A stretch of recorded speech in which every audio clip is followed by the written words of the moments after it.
Hello, everyone. Thank you for coming to the October 8th meeting of the Old Astoria Neighborhood Association. Let's start off with giving a big round of applause for St. George's Episcopal Church, our hosts.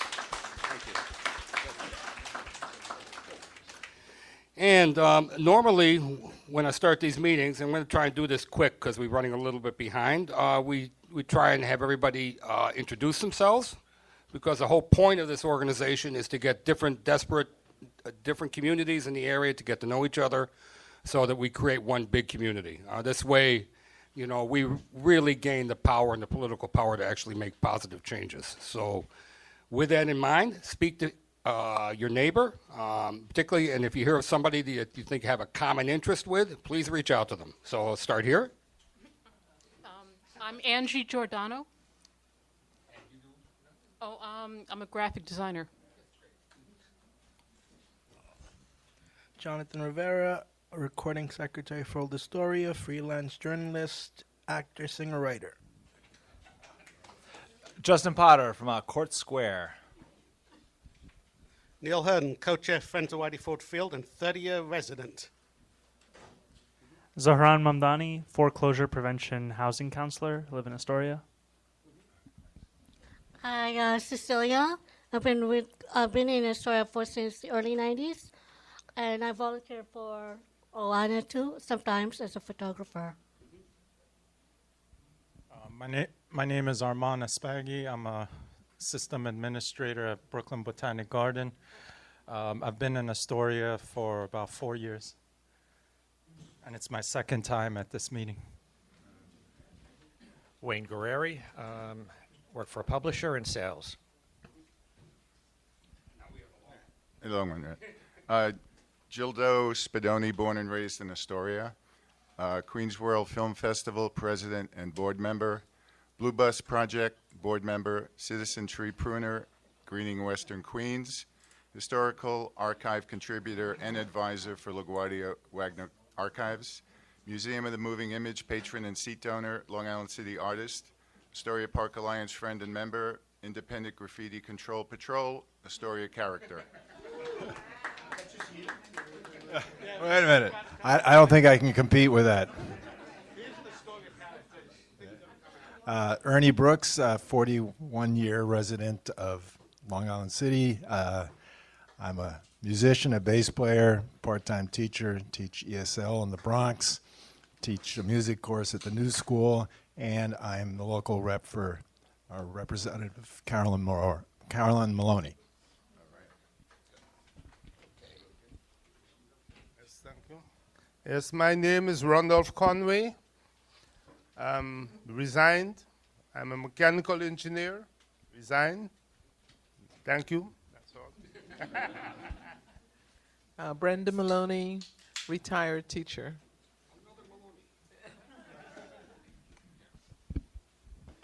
Hi, I'm Mark Dimov, local resident and homeowner, local real estate agent, residential and commercial with Compass. Thank you. Hi, I'm Phyllis Sharp, a longtime, native of Astoria, and I'm a Astoria Park Alliance volunteer. Hello, everyone. I'm Sofia Zambrano. I'm the children's librarian at the Astoria branch of the Queens Library.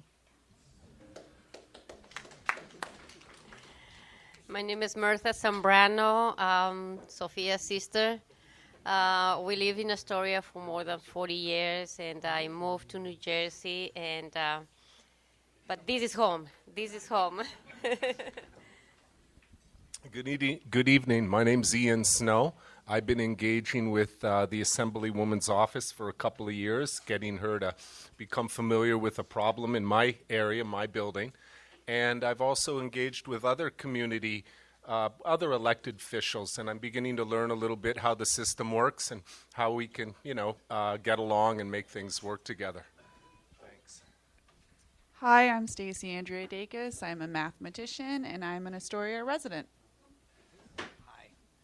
Good evening, Frank Miller. I'm a board member of Central Astoria Local Development Coalition. Hi, everyone. I'm Ian Snow, Carbon wife. You live in Astoria. He's my husband. Thank you. Hi, everybody. I'm Ziming. I'm living in Astoria. It's 15 years. Hi, my name is Aaron. I live on 12th Street, member of Two Coves Community Garden. Hi, my name is Liz. I live here on 14th Street. I'm a longtime Astoria resident.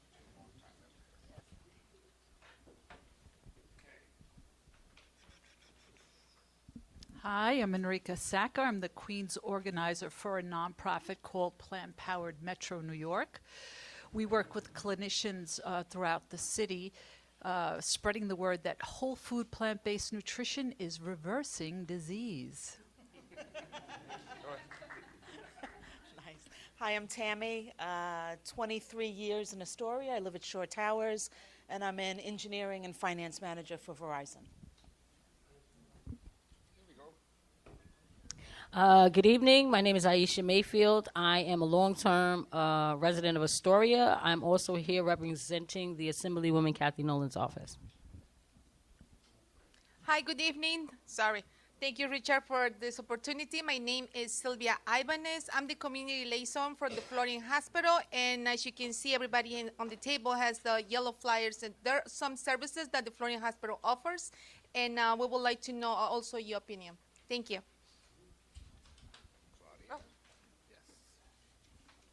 Good evening. My name is Claudia Koger. I'm the Resident Association President of Astoria Houses.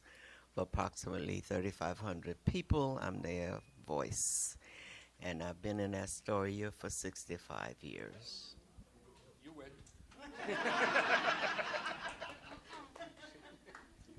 Hi, I'm Julie Sheehan. I live on 12th Street. I've been in Astoria for about 20 years, about 10 years in Old Astoria, and I'm a database engineer.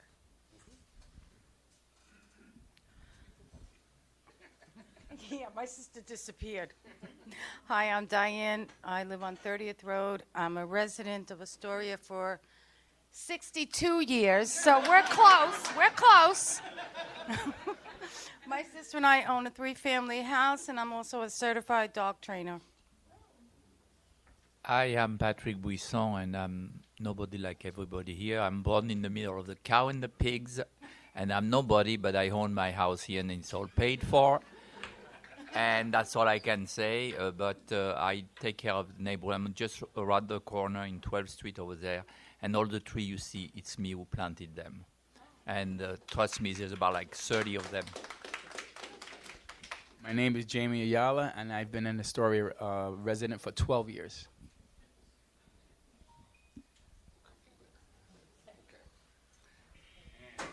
Start here. Hello, my name is Tony Foy, and I'm Outreach Coordinator for LaGuardia Performing Arts Center at LaGuardia Community College. And I lived in Astoria from 1969 until I graduated college, and now I'm back here working. Hi, I'm Angie McCormick. I'm the production coordinator for the Met Opera and an Astoria Park Alliance volunteer. Good evening. Good evening. Andre Jordan, business consultant to small and mid-sized companies looking into cash flow. Katie Mateka, Queens College student, doing a study on Astoria. Danny Wodzinski, Operations Director, Brooklyn Harvest Market.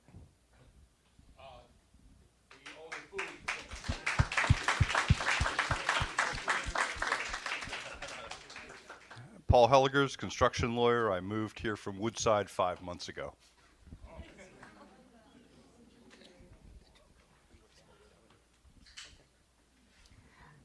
Hi, I'm Inga, retired systems engineer. I've been living here for 15 years. Hello, my name is Anna Success. I've lived here my whole life. I live over in Queensview, which is a little bit far.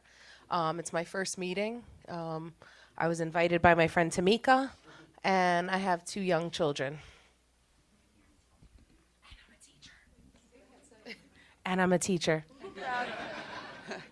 Good evening. My name is Lisa Stone. I'm born and raised in Astoria, and I'm the principal at PS 171. Hi, my name is Tamika Anthony. I'm a forensic scientist and toxicologist and a new business owner in Astoria, 1202 Astoria Boulevard, and I'll be presenting tonight on my business. Hi, I'm Jamie Bean. I am an 11-year resident of Astoria, and I run the Sunnyside Shines Business Improvement District in Sunnyside.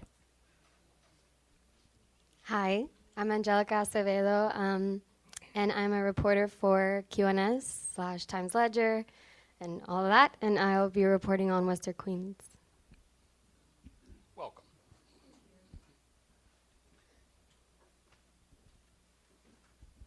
Mohammed, Astoria resident.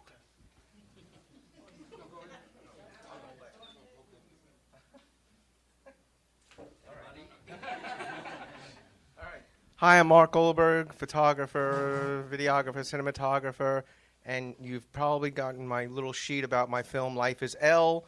So I'm looking for people who live besides or underneath the elevated train to be on the film. Good evening, everyone. My name is Rafael Burgess. I'm with the Department of City Planning. Hi, everyone. Mike Corbett. I'm here from the office of City Council Member Costanza.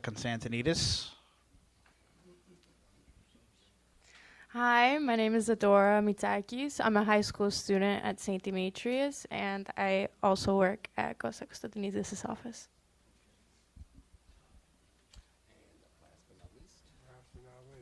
Hello, everyone. Good evening. My name is Robert Harvey, and I was invited by Tamika. Give yourselves a great hand. This is a great group of people, isn't it?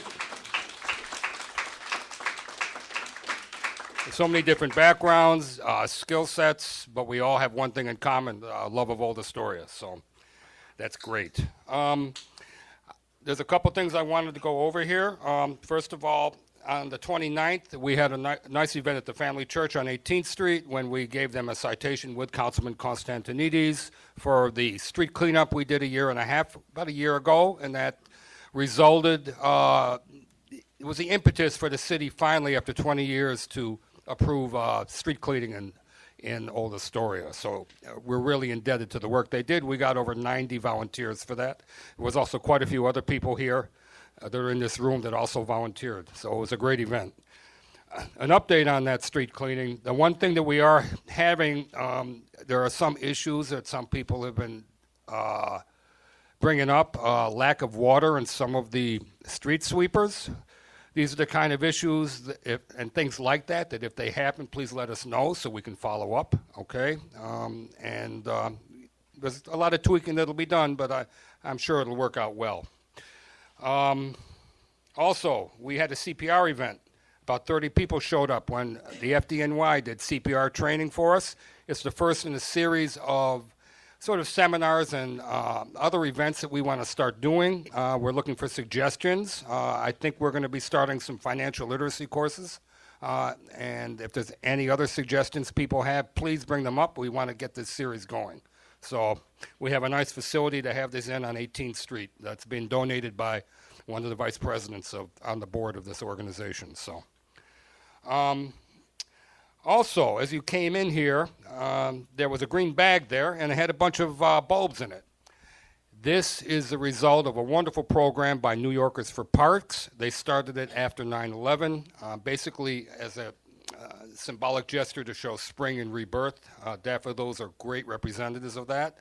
So if you would like to take a few, please do. They're for public spaces only, okay? Tree pits or areas on the streets, it's available to the public. You shouldn't hide them in your backyard, okay? But please, grab a few. We have, they gave us over 400 of them, so make use of them. Okay, also, I'd like to bring up Mike Corbett from Costa Constantinides' office. Mike is in charge of the participatory budgeting, and he's going to have a few minutes just to discuss the subject and how you can be involved. Thank you, Richard. So as Richard mentioned, and as I introduced myself before, Mike Corbett, I am the Director of Special Events for City Council member Costa Constantinides, and I'm also in charge of a project called Participatory Budgeting. By a show of hands, how many folks know about participatory budgeting? Okay, about a third of folks. So I'll give a brief explainer as to what it is. So basically, the easiest way to describe participatory budgeting is it's the people's budget. What we do is we take $1 million out of our capital budget every year and turn it over to the public for a vote. Now, the way that works is people in the community come up with projects. These are projects that are what are called capital projects. Things you can build, things in schools, parks, libraries, stuff like that. And what you do is you suggest ideas. Then we bring together members of the community who are called budget delegates that take those ideas, narrow them down to the ones that are most needed and most important for the community at the present time.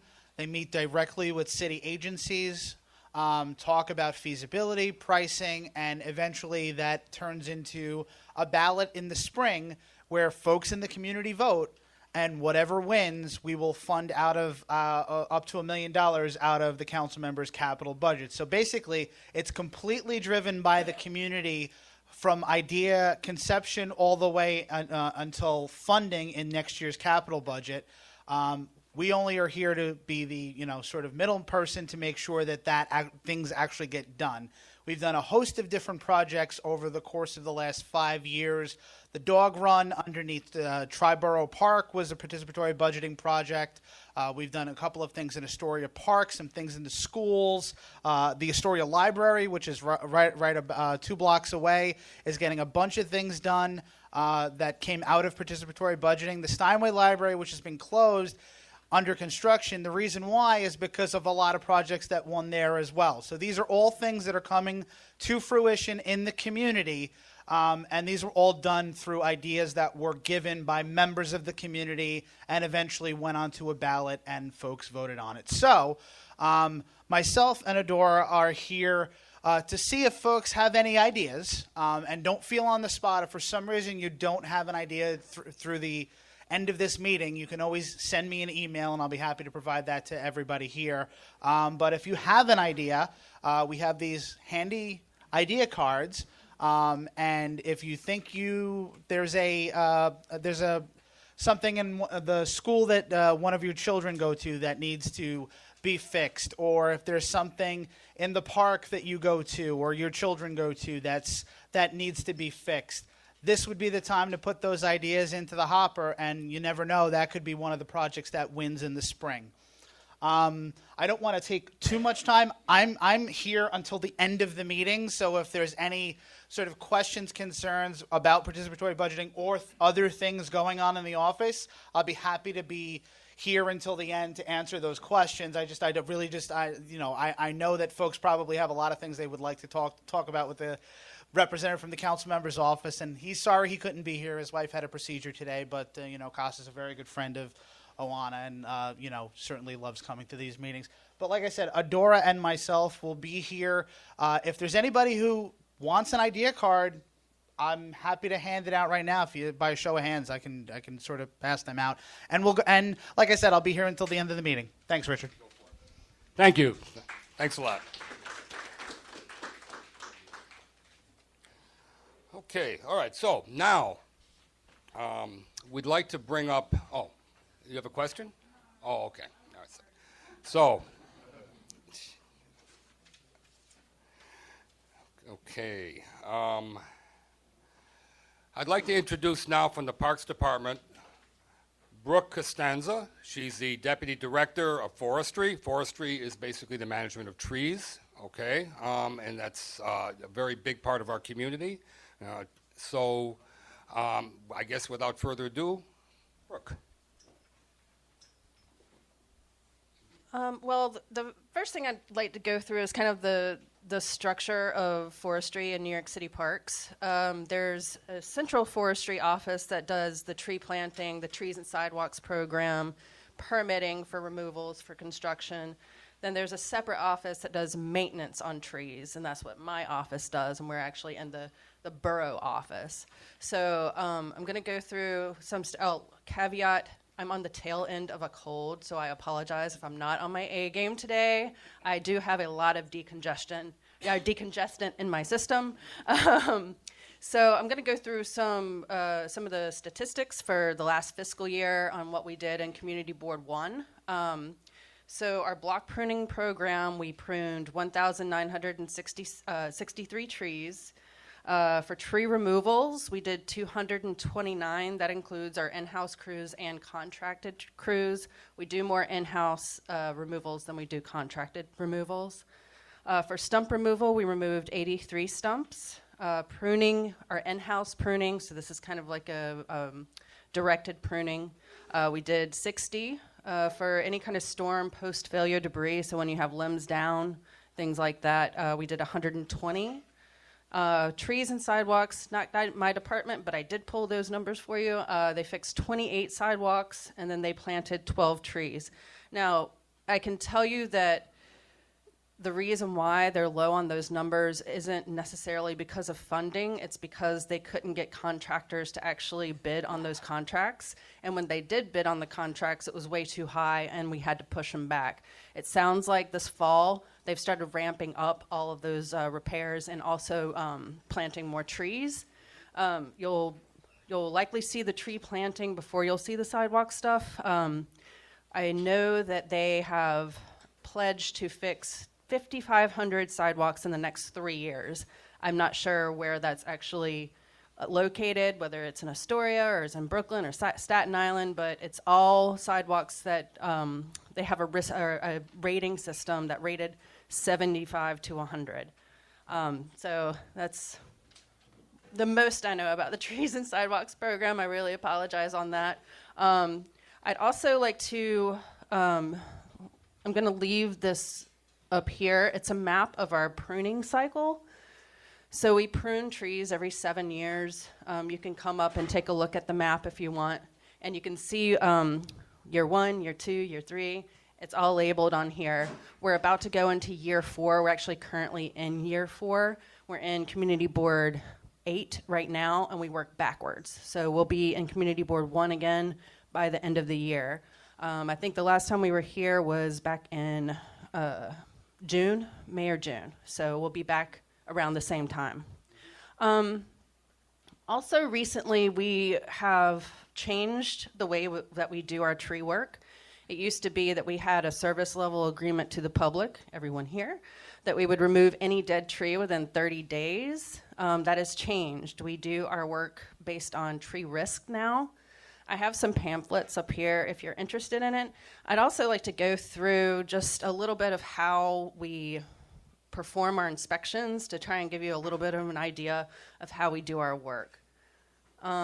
So there are different levels of inspections on trees. Level 1 is you're driving by, you see a tree, that's about it. Level 2 is you get out of your car, you have to do a 360 look around the tree, and you use tools in order to really get the idea of how much decay is in the trunk of the tree and the roots of the tree. You have to look at the canopy of the tree, you have to look at the roots of the tree, the entire tree. Level 3 inspection, what you see over to the right over here, is using really technical, expensive tools to get even, images of what the inside of a tree looks like. It's expensive. That's why we don't use it all the time. It's time consuming. So we go with the level 2 inspection, and that's how we get our risk ratings. So this is kind of what we look like, or look for in our level 2 inspections. I'm sorry if you guys can't see. I'm standing in your way. Sure. Okay, I'm going to sit with you guys. Is that all right? So you can see poor structure. There may be decay in the limbs or the roots. The roots, that means it's a big problem because it can uproot, right? We use sounding mallets, so you have to have a really tuned-in ear to be able to tell what's hollow and what's not. So with this, we create these risk ratings. So we look at a defect of a tree. Let's say that there's a dead limb in a tree, and we say, how likely is that limb going to fail in the next year? Is it imminent? So is it going to fall the next 7 days?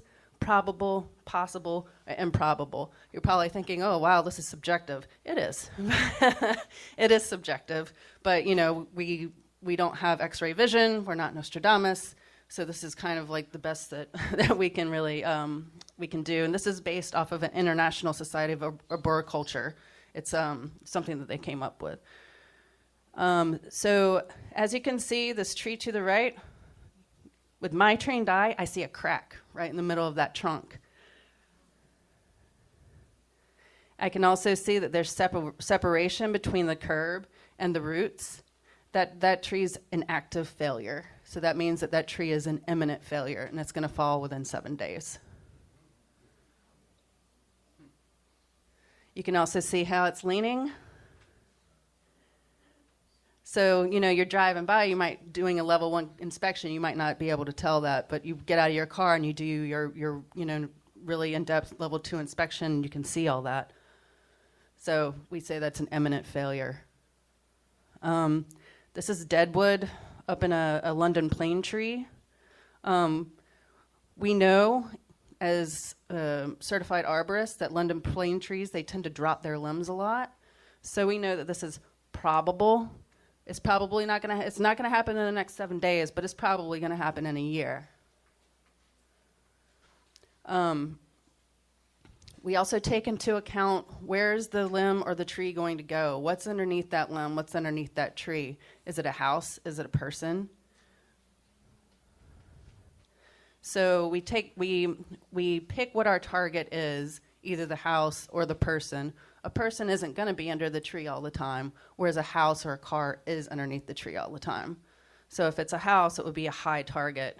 If it's maybe a person walking on a hiking path in the Catskills, it's going to be a very low target. So this is in Flushing. If there were a tree there, people all the time, 12 to 24 hours a day, it's a high target. What do you guys think that is? What do you guys think? I would say low or very low. It's actually in Alley Pond Park. Then it's also, oh, here we go. Here's another one. This tree actually had a crack all the way down the middle of this tree. We took it out, trust me. But if we use the cars as the target, then the target is there all the time, so it would be a high target. But if it was a person, it might be a low target because the person's not there all the time. So I'm going to skip a little bit. So then we also take into account consequence, right? So let's say that there's a tiny little dead limb that's hanging up maybe 7 feet, and it's maybe, I don't know, a 1/4 inch in diameter. If it falls and it hits someone in the head, nothing's really going to happen. But if it's a big, giant tree that can fall and really injure someone or kill someone, that's when you go to severe on your consequence. So this is how we create our risk ratings and how we prioritize our work when we're doing tree work. So let's say you see a small dead tree in front of your home. We might not get to that as soon as we would a very large dead limb that's hanging over a street. So just wanted to go through all that with you guys, kind of give you some understanding on how we prioritize our work, because it has changed. Let's see if I can get out of here. I don't know how to use apples. What is this Macintosh? Oh, look at that. Wow, that's amazing. So I know that you guys probably have some questions. Yeah, why don't I'll take the microphone. Sure, And yeah. you want to use that microphone there. And does anybody have questions? Yes. And please, when you ask a question, please give your name. We are taking minutes and we are recording. David Matten. Regarding the pruning schedule, what happens when the schedule is not sufficient? So there are young trees, say, along a block where the branches are literally at my chin level and blocking the entirety of the sidewalk. When you call and you're told, well, they're not on schedule, but the whole sidewalk is blocked. Is there no recourse for something like that? We do have Right. So the issue with that, because of our risk rating program, our in-house crews wouldn't get to something like that because we want to get to something that's going to fall on someone and kill them before we're going to get to something that has a limb that might. Right. So our block pruning program, number one, we don't prune trees that are less than 5 inches in diameter. We're about to change that to less than 4 inches in diameter. So 4 inches and below. Right now, it's 5 inches and below that we do not prune, but that's for the health of the tree. And we base our schedule on the health of the tree as well. So we don't want to over prune trees. If we prune trees every 3 years, they're just going to not have any branches, and then they're susceptible to disease. So that's why we're on the 7-year schedule. We base it on research and the ISA, which is the International Society of Arboriculture, on their recommendations. So I understand the young trees. I do get that. I mean, for these particular, if it was just in the pit, that'd be one thing, but it's literally the entire width. There's a big canopy on them, so they block the entirety of the sidewalk, so there's no recourse for a situation like that? Do you know where exactly this particular place is? This happens to be down near Annabelle Basin, so it's out of this district, but that's an example that I know of, where the whole row. Is it in Ward 1? Yeah, Ward 2. It's in 2. I don't have that map. Yeah. I'm just speaking as a for instance, what is the recourse for something? Yeah, I mean, we'll prune it when the block pruners get through. We do have individual tree pruning contracts, but that's more for when trees have a deadly situation that has, utility wires going through it that our crews can't personally do. We have to get Con Edison to do it.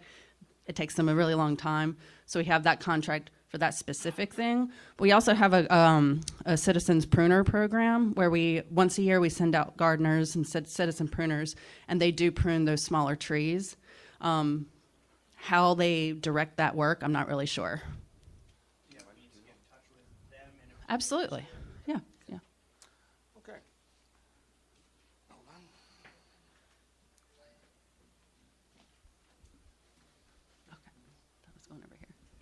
Yes, good evening. Hi. My question is a follow-up to his question. Sure. Aisha Mayfield, for the record. How does one become a citizen pruner? They offer classes. If you look online, if you Google just NYC Parks Citizen Pruner, I know that they recently had one at Brooklyn Botanical Garden. I'm sure they have them over at the New York Botanical Garden in the Bronx as well, and some other areas in Queens. Those are the only 2 places I know about right this second that are doing them, but they do offer classes and you get the certification. Okay. Hi, I'm Stacy. You mentioned that there were 28 sidewalks fixed and 12 new trees planted. Correct. Within CB1, I'm assuming. Correct. How exactly does a budget like that come to fruition in terms of whether we are allocating enough money to planting new trees, and then where the RFPs go out in order to determine whether or not contractors are actually bidding properly, or even if enough of them are? Well, I mean, I can tell you that budget is not the issue. The issue is definitely getting the contractors to bid appropriately on the contracts, or even getting contractors to bid on the contracts at all, which was the Trees and Sidewalks program. That's what their issue was. What they did was they started advertising more, I guess, in masonry communities. I'm not really sure where they went, but they started advertising more and they started getting more appropriate bids. So that's the best I can really answer your question, because I'm not in those particular programs. But yeah, I mean, it sounds like they've ramped up all the work this fall. So you'll be seeing, like, next year when I come back, hopefully, I'll have bigger numbers for you. Good evening. My name is Vanessa Jones Hall. I would like to know, what about the community gardens? Because at Two Coast Community Garden, we have had branches fall. I know we reached out to parks to assist us in the many trees that we have in there. And we've been pretty good trying to maintain it ourselves, but it's been very difficult. And we also have a tree that's uprooting from the ground and that's a concern for us because we know the roots are embedded deeply, so we are unable to do it ourselves. So we just want to know, I mean, we put out the request, and we were told that there was a line, but, you know, being that we recently had branches fall, and it had fallen on the outside of the gate, where the pedestrians walk on 30th Avenue side, we were able, good thing we had enough men to come and assist us, but it's the fact that our concern is what if no one's there and we need these trees taken care of? So community gardens, a couple things about community gardens. A lot of times they're in places that don't have a whole lot of traffic, which is why they get low risk ratings. Another issue that we have with community gardens is access. Sometimes we can't get in to community gardens when our crews are working. I would suggest to you creating your 311 request and following up with our office. Well, quickly, well, our location is highly pedestrian walkway, Mhm. 30th Avenue and Astoria Boulevard around 8th Street in Maine. So it's heavily, and my concern is because we have a large group of children that walks those paths. When And was the last time you called it in to our office? It had to be about maybe 4 weeks now. Oh, if 4 that weeks? long. Okay, But it's yeah, still the give us fact some that we've been waiting for a very long time, like a couple of years or more, and it's just the fact that now it's to the point where large branches are falling. So did you call it in 2 years ago or 4 weeks? Okay, so yeah, I mean we have so many where we get thousands and thousands and thousands of requests a year. So you know, just I can only say be patient. It just takes us time to get to the work. We have a limited amount of crews. We have a limited amount of equipment. Our equipment is always half broken down. You know, we trust me, I know we have issues trying to get to all the work. The best I can say is try and call back and try and call our office to see what the risk rating is, see what the time frame is. We can put together a letter to also, as the Yeah. association, we'll send it to them, to Parks. Absolutely, yeah. We'll respond to any correspondence. Yeah, I have a really quick question. How do you decide which? Sorry, Stacy. How do you decide which streets, once contractors do bid on the project, that you will be planting new trees on? I can't answer that question because I'm not actually in the tree planting division. I can't. Oh, let me get a little bit of tea, and I can expand a little bit. Hold on.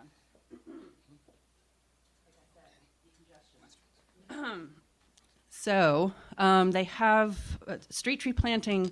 They do use service requests.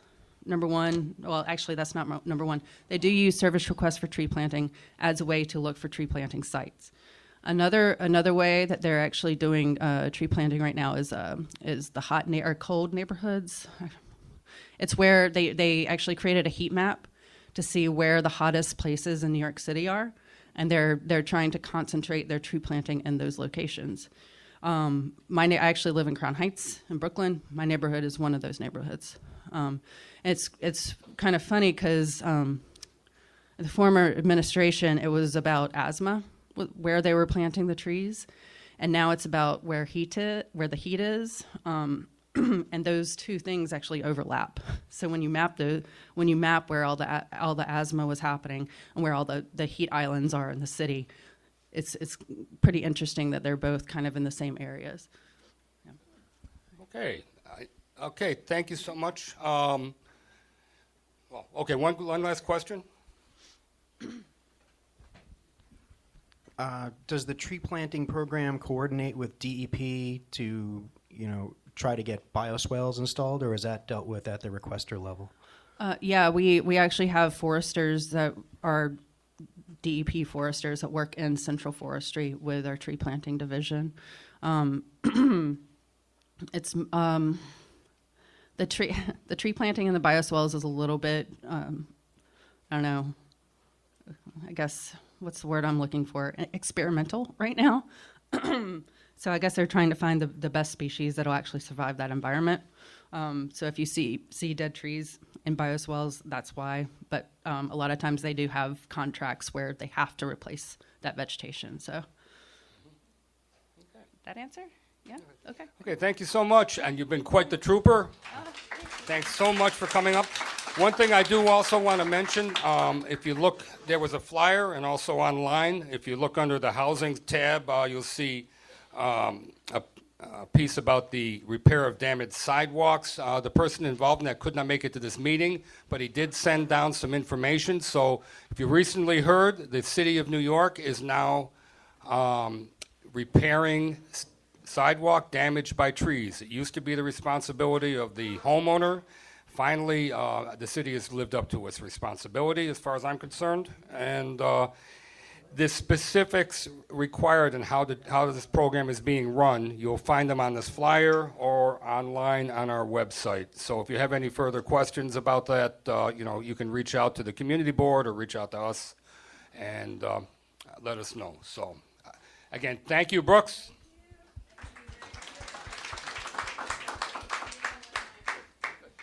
Now, next on the agenda, I'm very, very, very, very pleased for her first time visiting the Old Astoria Neighborhood Association. Though you've been great, your representative Aisha comes to all of our meetings, and we really, really appreciate it. Our Assemblywoman, Cathy Nolan. For the nice introduction, the kind words. I know how great Aisha is. I'm so happy to have her on my team. And I want to say, first of all, it's a little bit with the polls. I just want to make sure everybody, but you have a really big turnout. So congratulations to you as a civic, because that's what it takes. I mean, when you're a civic, you got to get people in and you got to cover all the bases. I'm happy to see Ms. Koger here and other people from Astoria houses, and it's great to have a civic that's reflecting the entire community. So that's a lot of work. So congratulations to you and to all of you, and thank you. Aisha's been telling me the great work you're doing. So how can we help you is really my question tonight. I'll just say a little briefly, a little something about, first of all, some of you are probably in Aravella's district. You're right on the line. Aravella Samotis represents most of the area, like across the street. I have some of it, she has some of it. And I have Astoria houses, then I go all the way down Vernon to Ravenswood houses, Queensbridge houses, and then I bell out a little into Sunnyside and then down through the industrial area into Ridgewood. So it's a very elongated district. I don't know if that will stay that way into the next reapportionment. So the first thing, just quickly about our state legislature, every 10 years after the census, that's why the census is so important. The lines of all legislative districts are redrawn to reflect, they're supposed to have one person, one vote, and reflect that population-wise. But in our district, there's been such a growth of housing and building in the last 10 years. The districts are supposed to have about 130,000 people. The assembly districts, ours probably has closer to 175,000.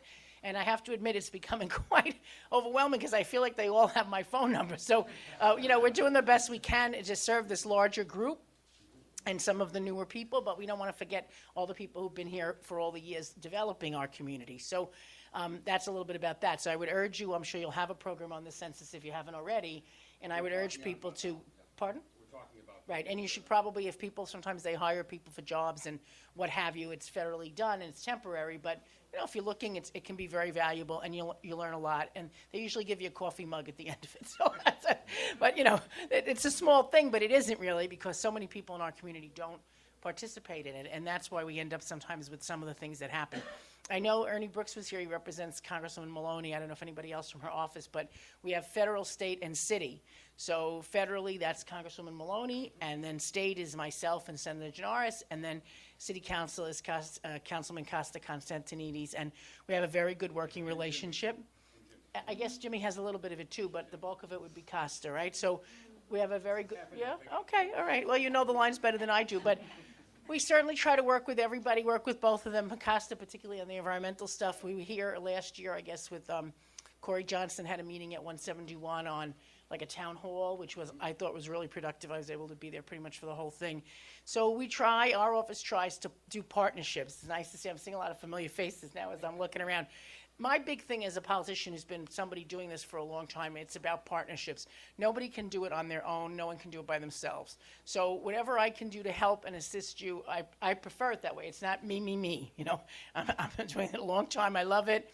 I'm very fortunate, and I have a wonderful family and a wonderful son who's in college.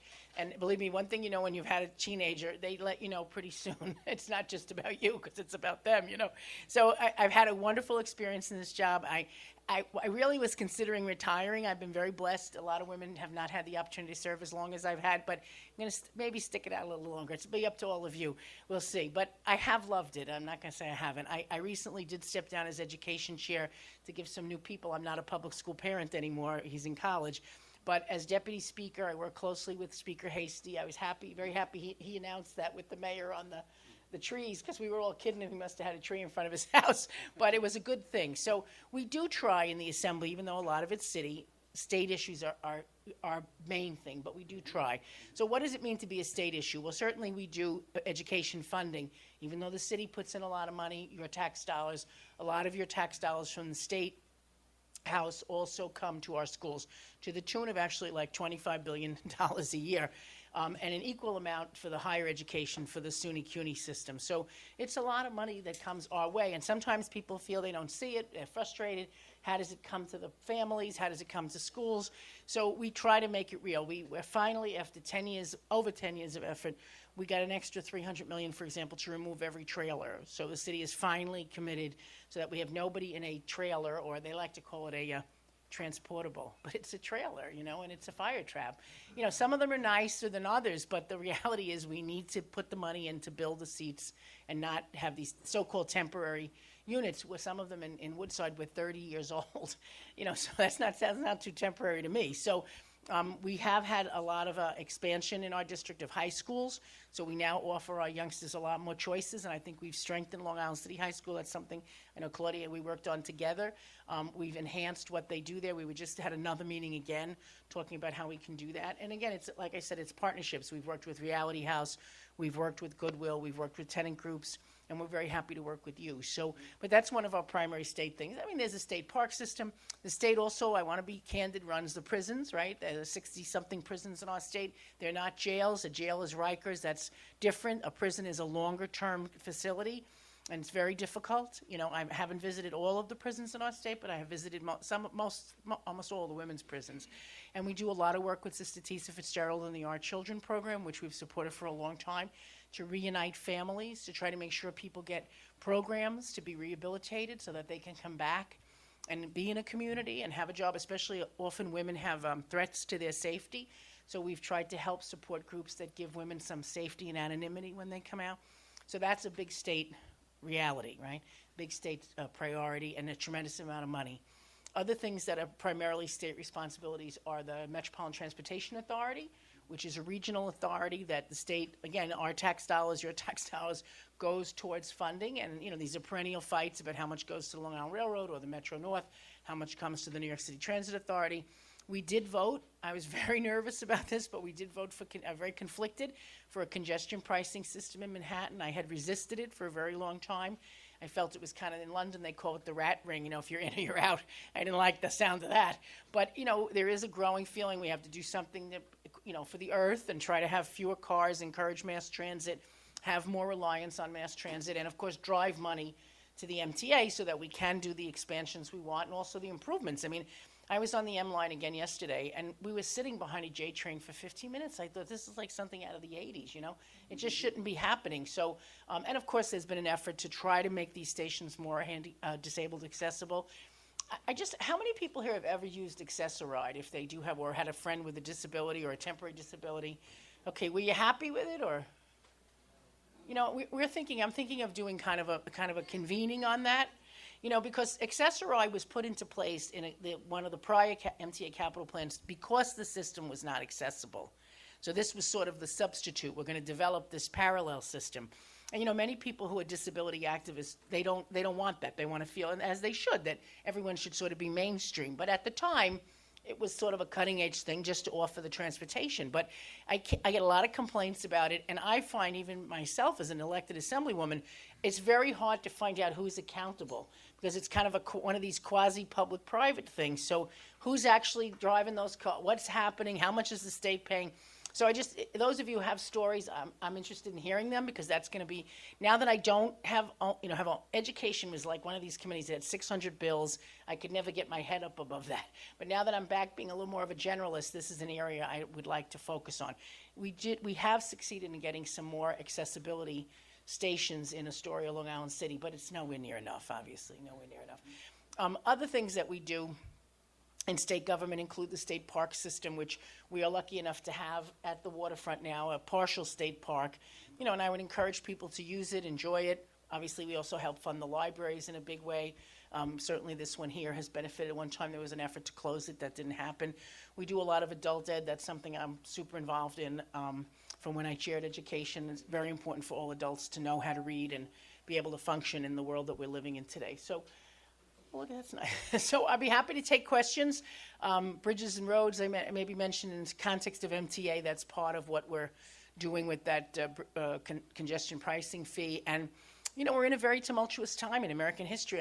It kind of snuck up on me. I just, like that, all of a sudden, and I congratulate you for having like civil discourse and having a civic association, because it seems harder and harder. I'm happy to see some more people I know as I'm looking at the crowd, but I appreciate your willingness to listen to me, and I'd be happy to take any questions. Does that cover it? Was there anything else? I don't know, was there something else I was supposed to mention? Oh, my God, the most important, thank you. The rent regulations may be the most important thing of all. So thank you. Right over the head. Obviously it doesn't really affect people in NYCHA, but for everybody else, and if you have a 1 or 2 family, it doesn't really affect you. But we've, I think, rebalanced the equation.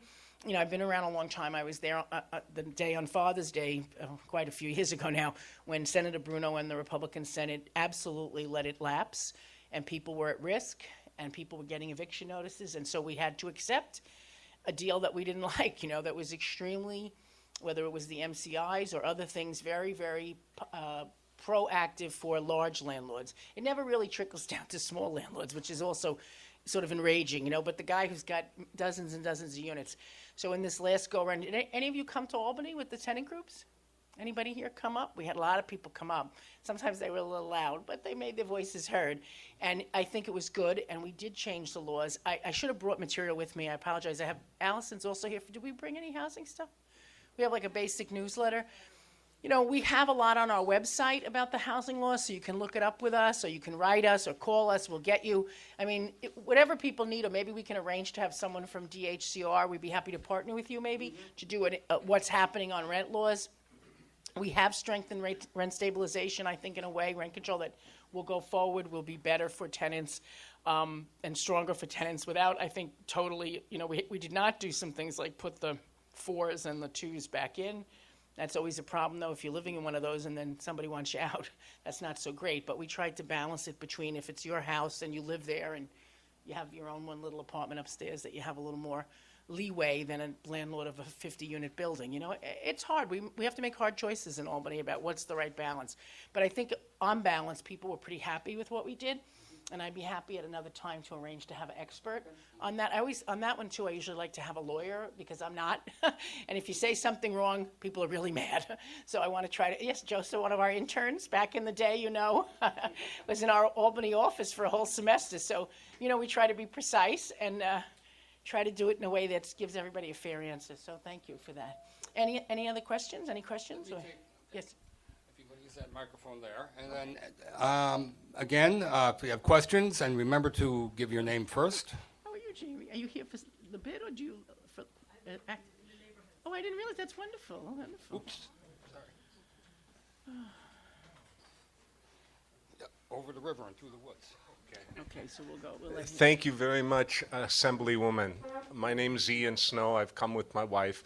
Your office has helped us a lot with an issue at 2540 Shore Boulevard. And the Assemblywoman wrote letters on behalf of myself and some other people who live in the building. It's an unusual situation. The largest residential building in Astoria with 415 residential units on the ground floor, with the board being aware of what's happening, was illegally converted into 150 steel cages, which is in violation of New York City's fire laws.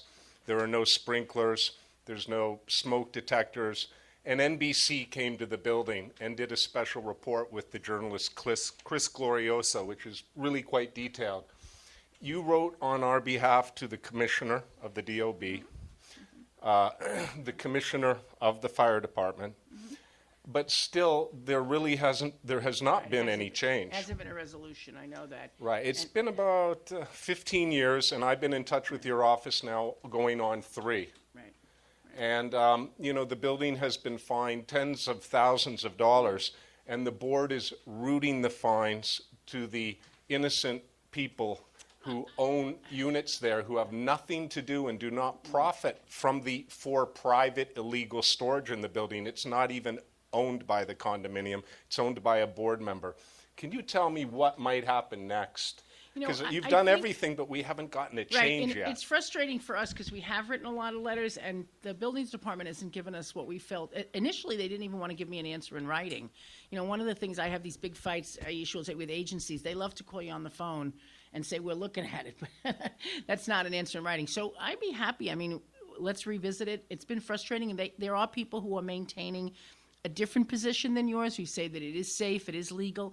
I'm with you. It doesn't sound right to me. It doesn't seem right. And there's always a terrible risk. God forbid something is to happen. Everybody will be pointing the finger after the fact. I don't think you've found anybody who said it is safe. Well, we've had a number of people, as you know, from buildings have maintained that it's not something that they are going to deal with. So their contention is that it's safe enough. It's not my contention. It's their contention. But I agree with you, and I want to support you, and I want us to tackle it, because I do worry.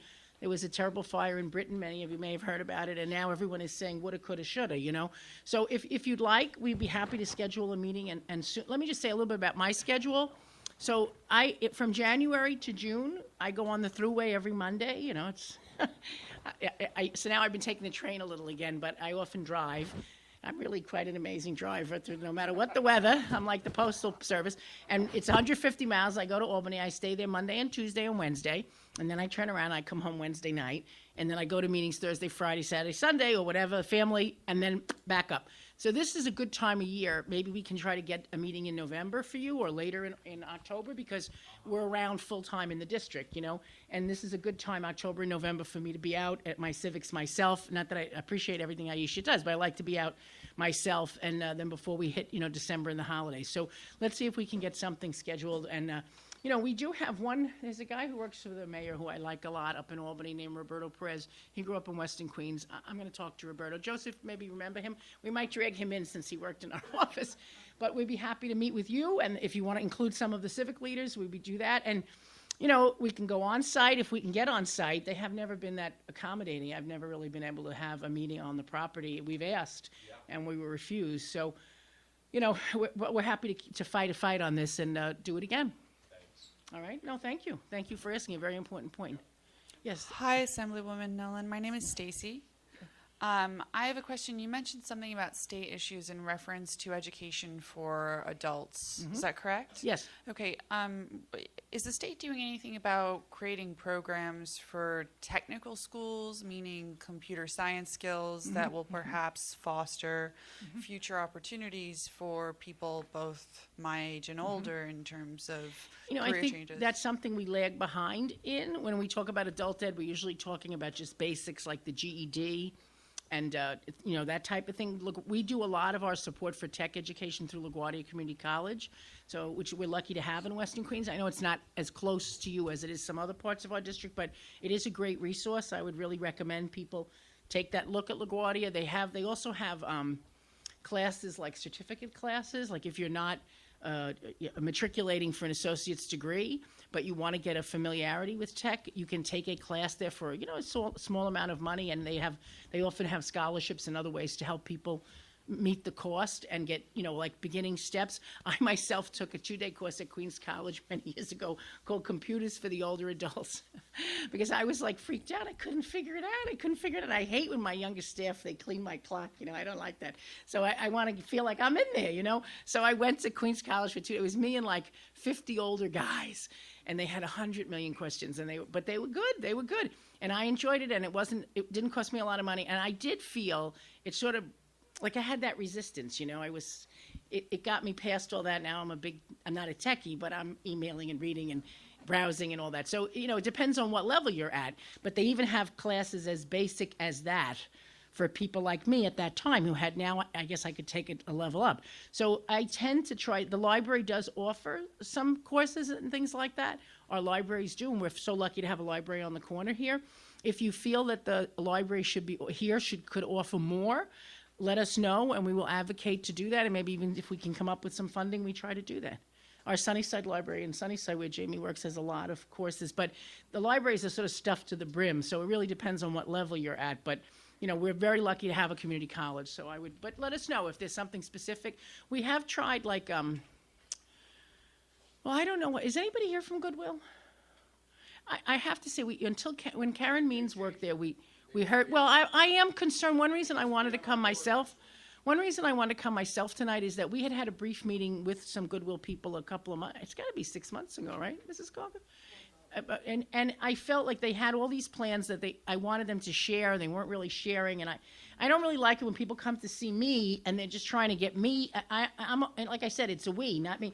So when Karen Means was there, they had 2 codes, they met regularly, but I don't feel like that's happening. So I would like to call, if the Civic would like to call on Goodwill for some kind of a meeting, maybe with Costa or Jimmy, I don't know who, I think it's Costa's district. I'd be happy to do that because I am concerned that they have development plans for the site. And, again, I don't know what would happen to all the people who are cared for there. And they're not really giving us the whole story. So I'm not criticizing them, a little bit, but I want them to be a little more open. So I'd be happy to do that because that's the kind of resource that at one time they were offering some tech courses and things like that. And we were pretty tight with them. And then I always think it's me. I hadn't heard from them in a while. I said, oh, my God, I haven't heard from them. But then I realized Karen had retired, and sometimes things change, and you have to be on top of that. So, but I would still... Yeah, she was terrific. It's a loss, but people move on. Yes, the other lady had. Vanessa Jones Hall again. Yes. I used to work for Cesaride, and the headquarters located on Northern, and I worked in the department where the people would apply for the services, yes. And then I also worked in the appeals department where they would fight for these services, and then the worst part that I worked in was the complaint department. There is where you had so many people complaining more so about the private contractors that they hire, where the contractors would give the participants or customers a hard time of their routes. And what I noticed also, what I complained about while I was there, was how they scheduled the routes. I can be a person coming from Astoria and say, for example, I need to go to New York Hospital for an 11 o'clock appointment.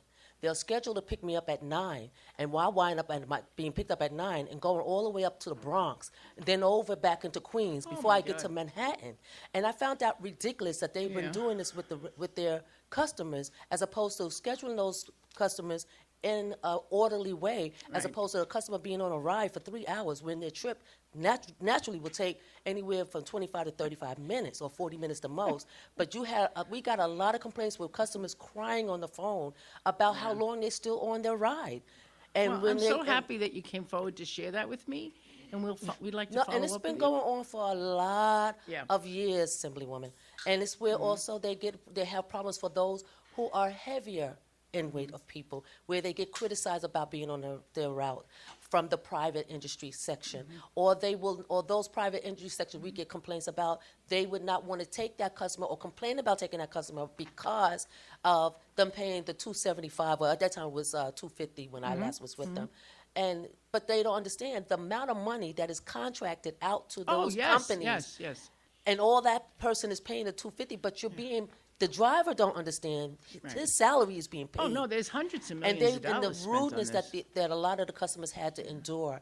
So my complaint line was so overwhelming. I couldn't take it no more because for me to speak up about it was problematic, because they didn't want to hear what I had to say. But I couldn't deal with it no more because they weren't trying to find a solution. They just went on about their way, as opposed to why you have this person still riding for 3 hours and there's no way, and they're still far away, as well as you have those people who they know, like if you have a person who lives on the 8th floor and you know that their situation is where they can't get downstairs, or they want to wait for you, especially in the wintertime, wait for you to call them and say they're on that you're outside, and then they come down. The drivers are gone because they're told within 2-3 minutes, if they're not there to leave them, then that customer is waiting in that spot for an additional 4 to 5 hours for another ride. Well, I think that's unfair. Yeah, no, I agree. I'm glad I brought it up, and I'm glad you shared that.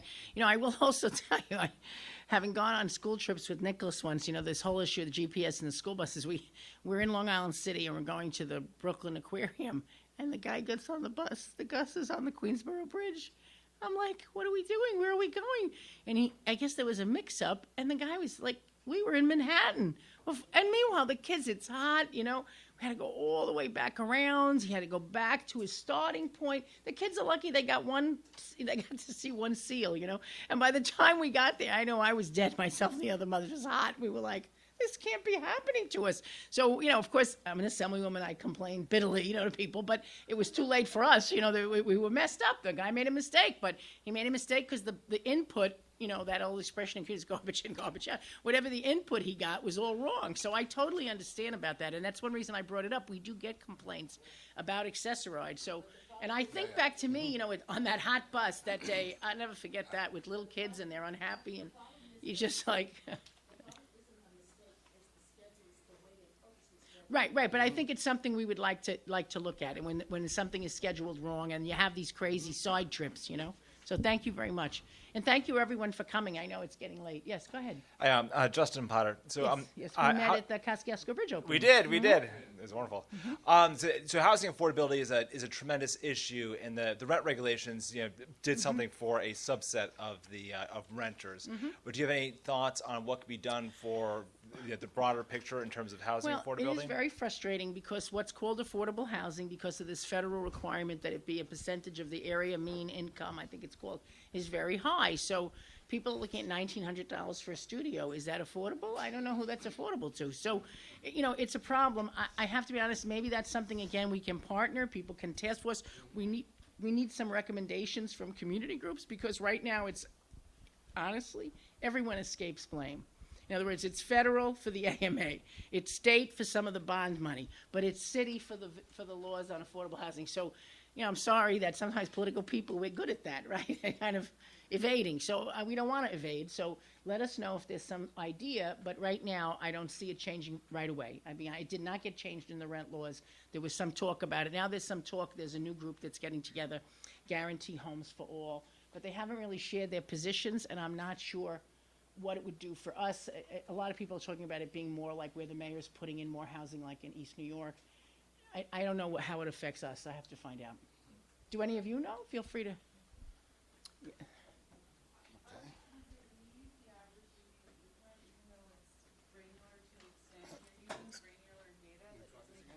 So we can record it? Sorry. Right. When you're using AMI as your indicator for understanding what the average medium income is, the granularities of what an average medium income includes in terms of, okay, where's your central location? How far is your radius from that central location? And then how are you approaching that subject both on a macro and micro scale, meaning on a city, state, and then even on a neighborhood scale, should be handled slightly differently than just using Census Bureau and even other data sets that aren't as precise as they could be. They also use the region. So Westchester and Nassau are included in that, including how much people in Westchester. The full and Nassau tri-state make. plus those counties, Right. yeah. So look, it's like anything. That's going to be one of those things. It's like the trailers. It took me like 10 years to push through how I had to listen to the transportables this and the money that and the capital this and the city that. The agencies always have a barrier, so you have to really dig in. So if people want to work with us on that, I'm happy to work on it. But it's certainly not something, there's a lot of things that are happening right now with Twitter and others. People have this little clapping thing they do. They go, enough. And I laugh every time I see it. I wish I could say enough, but it's not like Bewitched or something where you wave the magic wand and it changes. It takes a lot of digging in for the simplest things. We wanted to reopen this firehouse in Long Island City, should never have closed. You would think we were asking to re-up the Titanic, and it's very frustrating. So, I ask your patience on that. We do try to dig in. Our office is now on 21st Street further down, but we have a really nice, spacious office. We never had that before. So, feel free, if you need us, if you want to have a meeting, we can make ourselves available. It took us 20 years to get the alternate side parking street cleaning in this neighborhood. Right. So you understand, and again, the gentleman in the big building, it's not, we want to write more letters, we want to push we have to figure out the levers to pull, and we have to do it in coalition. I know Carolyn will want to help, and the others too, you know, Mike and Jimmy and the others. And, you know, I know you're a candidate too, so you never know. Somebody may replace me. Whoever you have, but you have to keep pressing them. We're going to have a new borough president. We're going to have a new district attorney. So a lot of new faces on the Queens scene, and you know, you got to kind of keep holding our feet to the fire and saying this is what we want. And I would also suggest, like, we do a lot of work with Dutch Kills, right, with Dutch Kill Civic, and then United 40s in Sunnyside, and then we have a Ridgewood property owners group and a Ridgewood tenant group. So, you know, it doesn't hurt for people to all share that. And then, of course, we have Astoria Houses residents and Ravenswood, and then there are some other advisory boards. So, you know, the more you can, it looks like you have a big crowd here, the more you can bring people together, the better the chances of pushing change through. Yes, go ahead. Can you talk about the part that will be played and the voice that will be had by the state legislature and the executive on the Army Corps' storm surge protection measures? You know, I have to admit, I don't know. I mean, I know that we're trying to have more sustainability, and the governor had a plan, and we all voted for the plan. I don't know specifically how it affects us here, except that they kept telling me it was going to be more funding, and DEP and DEC seemed happy with it. Is there something specific you want me to find out? Well, there's a whole range of options, one of which is building a monstrous wall from Sandy Hook. Oh, that's not, yeah, no, There's a whole range. So I'm right, wondering but what I choice- thought you meant something in our district. I know that there are people that, I don't see that happening, but maybe I'm just not it's either thinking large big scale or enough. small scale, so I'm wondering what Yeah. voice the legislature and the executive will have in in the decision of those projects. Well, I think that, like in transit, there's something called the Capital Program Review Board that has some ability for the legislature to say yes or no on certain projects. But this has not been something we've been successful with this particular governor in getting. So I don't believe on that there was like some legislative review board. It's just going to be DEC putting out a list and then everybody fighting within the budget process to either not fund it or fund it. I mean, that doesn't mean they're not going to come before us, but it's a little different than the review board. If people want us to find, I mean, I'm happy to find out more. It's not an area that you know, we've tried to make sure that they did riprap in certain places because people feel that's more environmentally safe. But then I always worry if it looks too inviting, I don't want a child walking out there. So it's always a push and pull. But if you have something, I don't really believe that big thing is happening, but I suppose anything's possible. But There's a whole menu of choices. Right. It doesn't matter somebody deciding. Right. Is it just Army Corps that's going to decide what happens? Right. Or is it- Carolyn and I worked very hard to get the seawall at Queensbridge Park. That was another thing that started out, it would be $30,000. It became like a $3 million thing. And part of the problem where they were all these underwater wires that people seem to not know they were there. So there's always things and jobs that come up and people are like, oh, wait a minute, we can't do it that way. So, you know, feel free to share with me if you have thoughts. I'll see if I can get the Civic more information about it. I'd be happy to do that, and I'll take another look myself. It's not something I've totally... All right, thank you. Do you have anything else specific on the...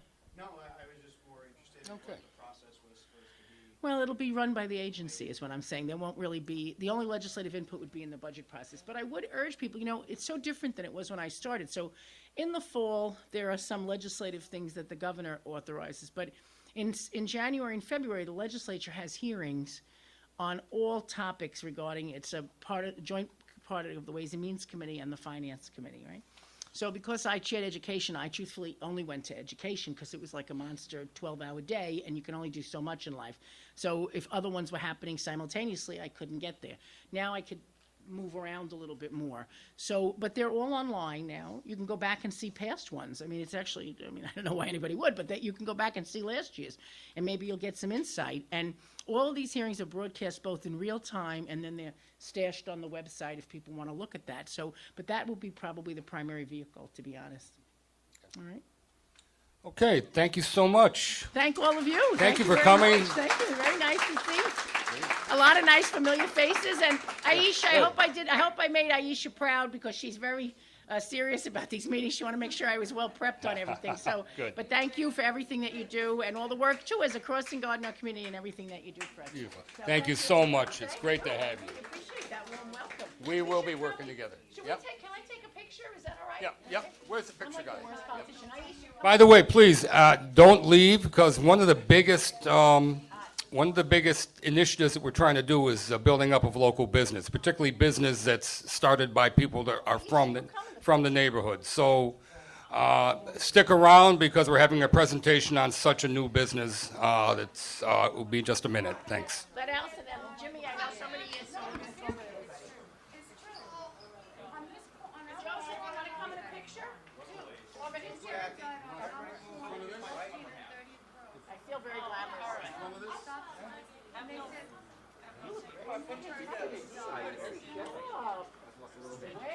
Fantastic. I'm so jealous of the people that lose weight. I always say that. You look fantastic. Everybody in this camera here?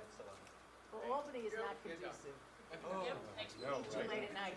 Thank you, everybody, very much. Really a pleasure. Have us back. We'll be back again. Yeah. Let's do that. How the heck are you? Yeah, I'm very good, actually. Very well. So, part-time gigs right now. So, on Astoria Boulevard and 12th Street, there's a building there, a new building that's gone up. I used to call it the IKEA building because for some reason it reminded me of an IKEA furniture piece. But anyways, there's a new tenant in there who is starting a business. It's Camp Wakanda, which is a children's-based business. And I would like to introduce Tamika Anthony, if she'd like to come up.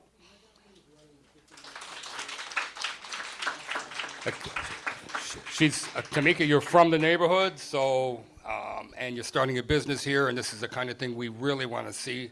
And good luck to everything. Second, I have to find the.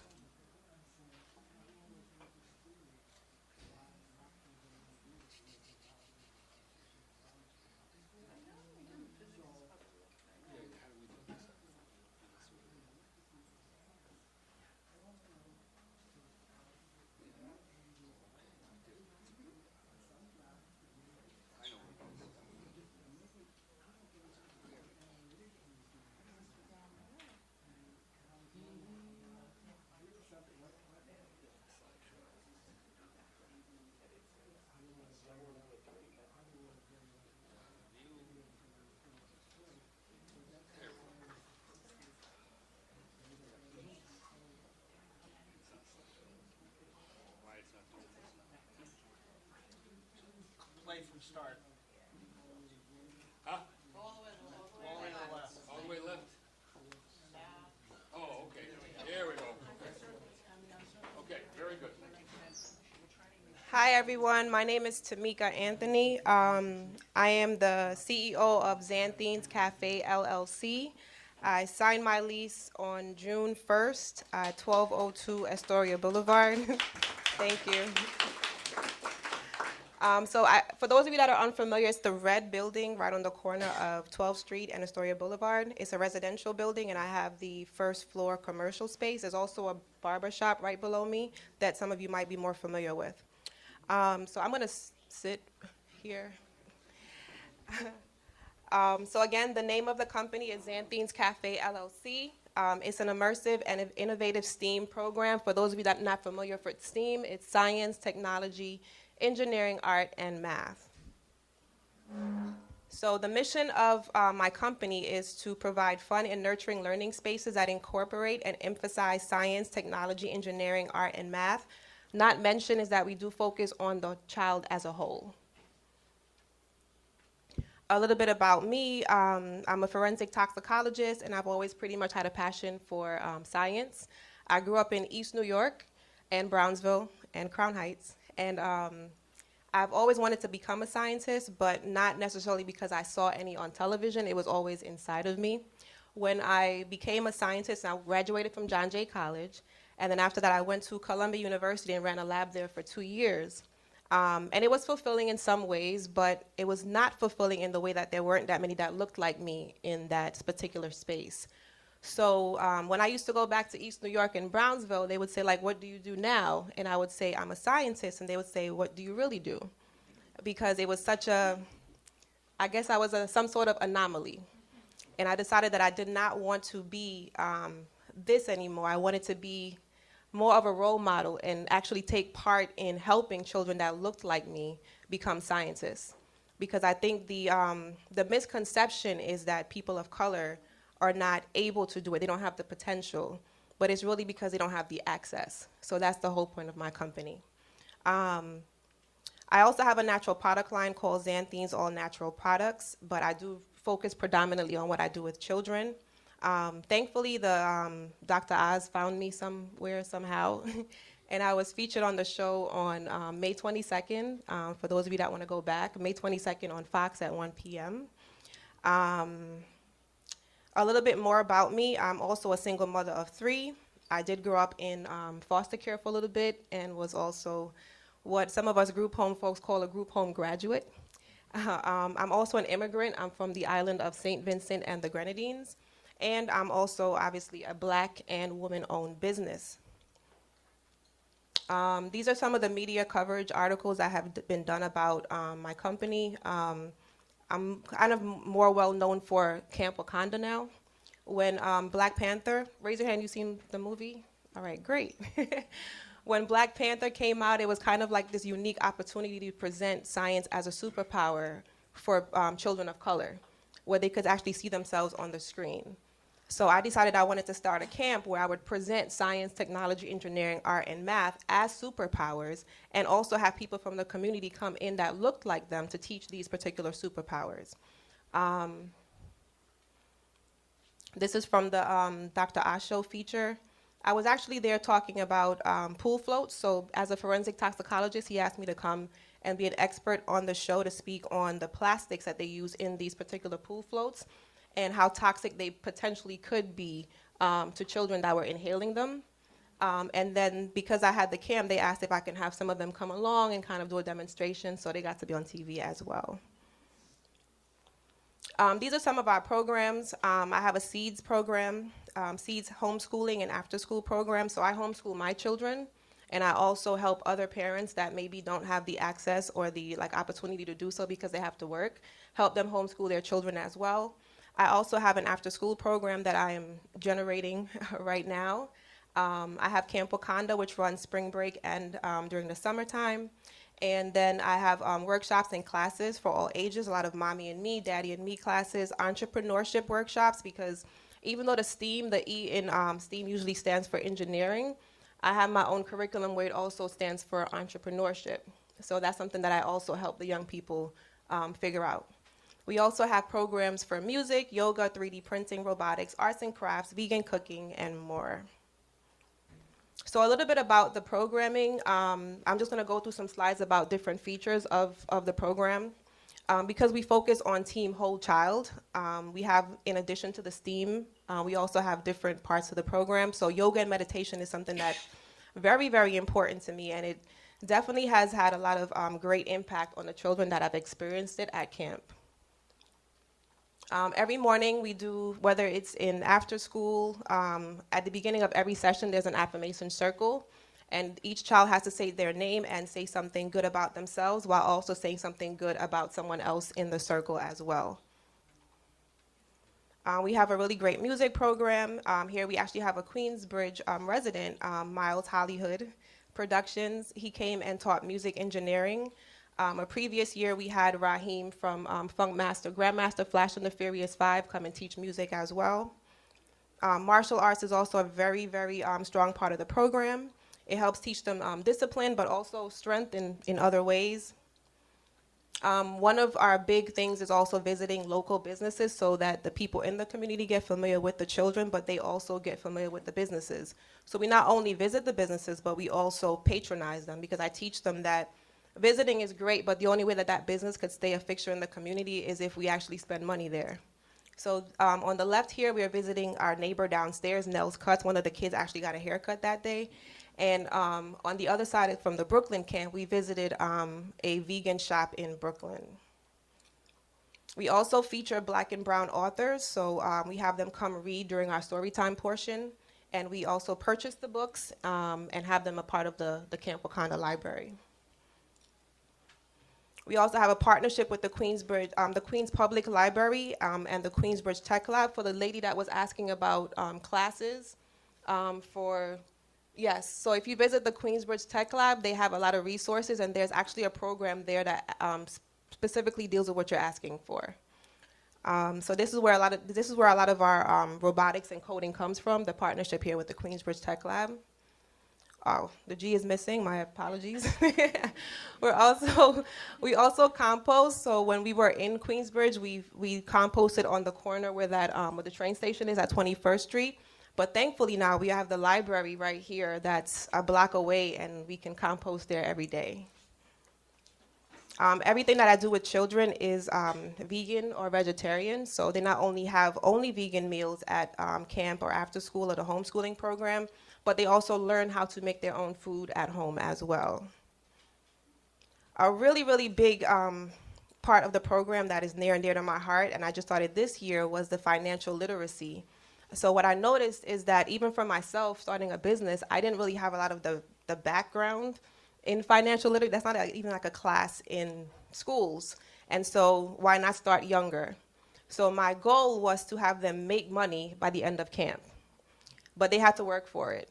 So being that they had just been introduced to veganism and they wanted to share it with the community, they made vegan cookies, and they also made strawberry lemonade, lavender lemonade, and regular lemonade. And they set up a whole stand in front of the location, and they sold out pretty much. The community definitely supported. And at the end, I had them make these. Those are Pringles cans that they're holding in their hands. I had them upcycle the Pringles cans into piggy banks. And then they all made $20 to go in their piggy bank. On the Pringles can, you can't really see it, but they didn't just make it. They had to write what they were saving for, and they had to look up how much it cost. And so they each had $20 to start their savings for that particular thing. So this is where we are located. This is 1202 Astoria Boulevard. So as you see, it isn't a residential building, so that's the first floor commercial. It's a really beautiful location because it has windows all the way around, so it brings in a lot of beautiful natural light. And the patio is also a nice added touch because the kids can play outside without us actually going to the park. So this slide is about how we want to help the community. We do offer free workshops and low-cost classes for the entire family. Every Wednesday, we have a CBD, health and wellness workshop. We have family yoga classes, self-defense classes for women that I do teach myself. We have DIY classes for kids, entrepreneurship classes, and much more. We also provide free and donation-based community space for meetings, workshops, etc. This is the contact info here. That's the email if you want to follow us on Facebook, on Instagram, and I do have a sheet I can pass around for those that want to add to our mailing list. And I put this note in here because I wanted to remember that I did want to share something with the community. So I am a new business owner in Astoria, but I've been a Long Island City resident for the last 15 years, and it's always been my dream to have a actual brick and mortar in the same community that I live in. So when I saw this space, actually the barbershop below is the one that introduced me to the space. And he said, you got to come see the barbershop because 10 years ago we sat in my living room floor and he said, I'm going to have a barbershop, real estate, this, that, and that. And I said, I'm going to be a scientist, this, and that. And then years later, a lot of that came to fruition. So when he told me to come see the space, I happened upon the actual front, the space that I have now. The barbershop is like in the back below.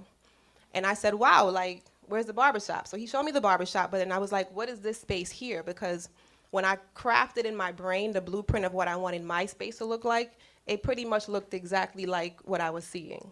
The patio, the windows all around, the gray awning, etc. So I was very excited. I'm not sure if she's here tonight, but Diane, the realtor, she connected me with the landlord of that particular building. And I was excited, new commercial space, new business, new opportunity to impact even more children because now I actually have a solid space. Prior to this, I was actually renting spaces for a month at a time so I could have camp. So having like an actual space like that was permanent was something that was very, I would say emotional for me because something I was looking for. I have not had the best experience as a new business owner in this current space. And that is due to not feeling welcome. Since I've been there, I've been called the N-word 3 times, one of which was in front of some of my own children and in front of, like the children that I teach. And it was a very difficult moment for me because how do you respond to that, right? Especially when when you're in this space. I've lived in Long Island City for 15 years, but if you walk up and down Astoria, you're going to see a nice mix of people, So for someone to say that in that space, it was very a little bit strange, but definitely offensive. The landlord that I've been, that owns the building has also not been very welcoming. When I first came, he said that, why don't you open up the space for events? Why don't you rent it out? Why don't you, have classes here? And I said, I've never done that before, but, it sounds good. Like I can make it a community space, and that's what I've done. People have had beautiful baby showers. I had a water birth there a couple of weeks ago, very exciting. I had a christening there. People have had their children's birthday parties there. And speaking for someone that comes from, I live in Queensbridge, like all the space that we have is the community centers, and it's in the same space. So it's nice to be able to have a space that's not in the same space that you live in when you're trying to sometimes escape from certain conditions that come with that space. So I was very excited to be able to, share that with other people. And the community has welcomed me with open arms.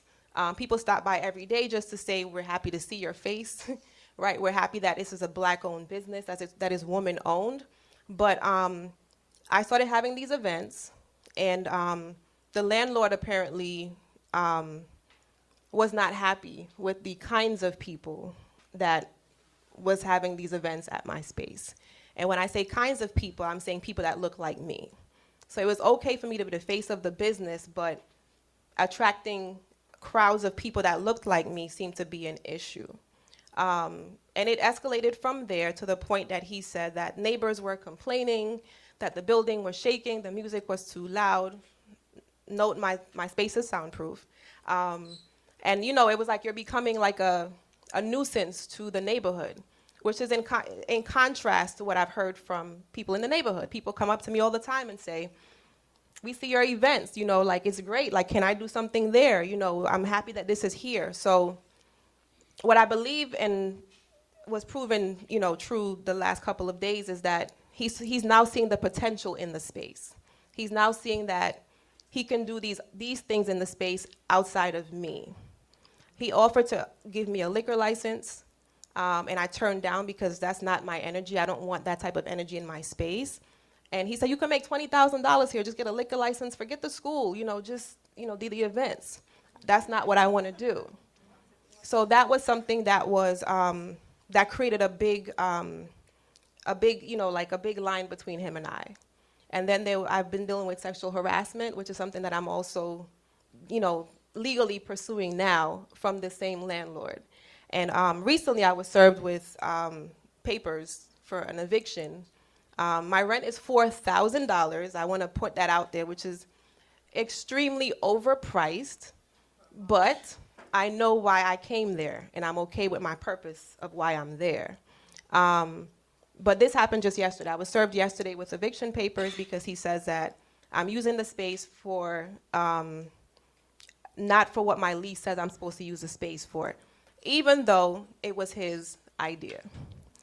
And he's saying I'm a nuisance, I'm disturbing the neighborhood and the residents with loud music and excessive loud noise, which, again, I have never had anyone come up to me and say anything about it. And for those of you that have passed by, like the events that happen there, they're not, they're very classy and cute, and there's nothing of that nature is happening to what he's saying. So now I'm dealing with that. So, coming to present my business, I was very excited when Richard first asked me, but then all of the events that have happened in the last couple of, weeks and days, I almost said I wasn't coming because I'm not really sure how long I'm going to be a business still in Astoria. But as much as I do want to open up the space, because this last slide here was kind of emotional for me, like I do want to open up the space for other people, it seems that every time I do so, it gives fuel to the fire of you're not using the space for this after-school camp situation. So anyone that's present that would like to help me navigate, this situation legally, what I feel like my error was that I did not make him add it to the lease when he told me that I should have the events there. So this was, first business 101 I've learned, but it's been a little bit trying, but I'm grateful to the community because a lot of you that are present here that came to support me have definitely been extremely encouraging with like legal advice. Thank you, Jamie.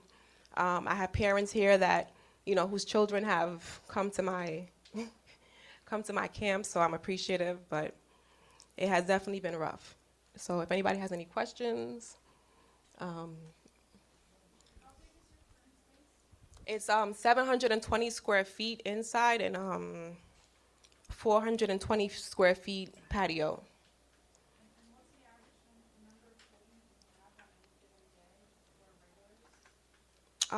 Maybe 7.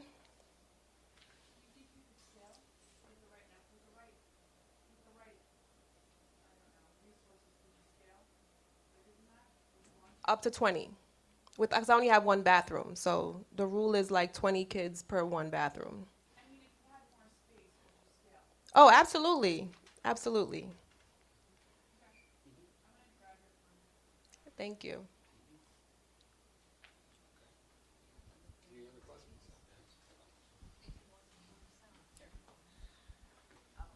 Hello, my name is Anna. I came here specifically to support Tamika, but it's my first time here. I'm happy to be here. I found out about Tamika's space through Voice Charter School Parents Association. My kids attend Voice Charter School. I have 2 daughters, and they attended Camp Wakanda over the summer, and also some of Tamika's special events like pajama party for the kids, and the parents could have a date night. The space is beautiful. She's such a loving person. My kids immediately just wanted to be with her all the time. She has a very positive, beautiful energy. If you have children or you know people with children, I highly recommend just everything that she does. And I also appreciate that everything that she does is very affordable. And as a parent in Astoria raising children, it gets harder and harder and harder to find quality things for your kids that are affordable. And Tamika, you know, as a mom and as an Astoria resident, is really trying to do that. And I support her. I want you to support her, and anyone who has kids. She just will take the best care of your kids and expose them to new things, robotics, vegan cooking, just really lots of fun and positive stuff. So I came to support Tamika, and I hope you will too. And she's just an awesome person, and we're so, so lucky to have her here.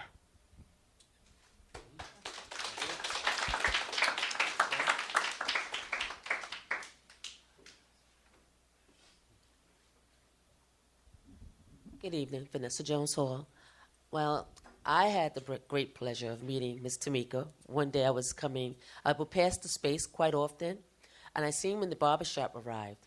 But when I seen this events happening in that space, I was like, wow, I didn't know anything was going on here. Because it took a little minute for people to even arrive inside that building as far as residents. But I just got out of church, and I just walked by and just introduced myself. And I wind up staying there to the end of when she closed her doors, because immediately upon her greeting, her presence was such a beautiful, awesome way that I volunteered my services at the event that day that I walked upon just to say hello. And I wind up staying with her the entire night until closing. And it was my great pleasure to do it. And ever since then, every opportunity I get to help out, I just come over to her, give her a call and say, hey, sis, is there anything you need me to do? But I was also given the opportunity to watch her and how she interacts. Like the young lady over there said, I watched her with the children when she had a birthday party there, and she actually had the children sit down and learn how to make their own vegan-style scrubs. And I thought that was so. The children started eating it though, but they because as soon as they were like this, they taste the flavor. But she was trying to show them that they were scrubs to put on their face, and it was homemade. And even watching how the parents was so in such awe of how she interacted with these children was so amazing. And then even another event that she gave was someone that lived in Brooklyn, and they found out about her and came and gave this beautiful, elaborate birthday party there that was so nice. And just watching all of what she did, I also have to admit, I watched and witnessed firsthand the attack that she received. And it was unfair because her guests entered orderly and they exit orderly. There was nothing negative about the surroundings or the aura. And I would love for everyone to support this woman, not only because she's a woman of color, because she's a woman who owns her own business as a single mom. And it's not an easy task. Congratulations, young lady.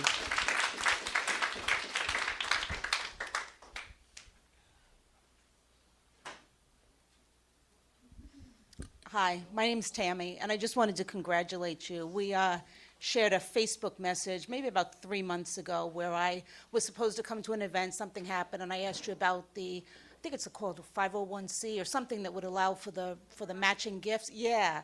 So, I mean, if that's something that you're set up to do, maybe not yet, but if you are, I think that would be great to know, because then when we make donations, we can get the companies to match. But I just wanted to congratulate you because as a woman of color, working in engineering, working in finance, active in the vegan community with my neighbor and good friend Enrico, who runs Plant Powered Queens for the whole place Plant Living, I just think it's a wonderful message that you're giving to the kids for veganism, financial support, just everything. And when you mentioned about the liquor store, that's so typical of what they try to do to get us back into the stuff that's not good for us. So kudos to you for continuing with your mission. And my question is, what can we do to help?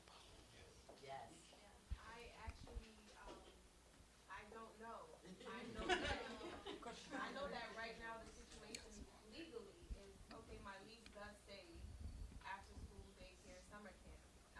And we did have a verbal agreement, like, I mean, it was really his idea.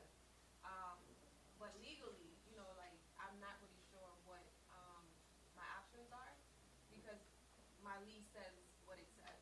So I have like a whole slew of text messages between him and I, where he's clearly acknowledging what he said and acknowledging what I'm doing. But legally, right, I'm not really sure what that actually means or how that can help me. So Have you seen a commercial?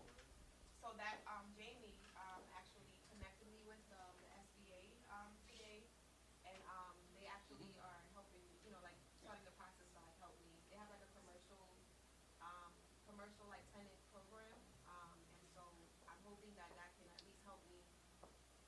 Thankfully my lease is only for 1 year, so but I still have one till June.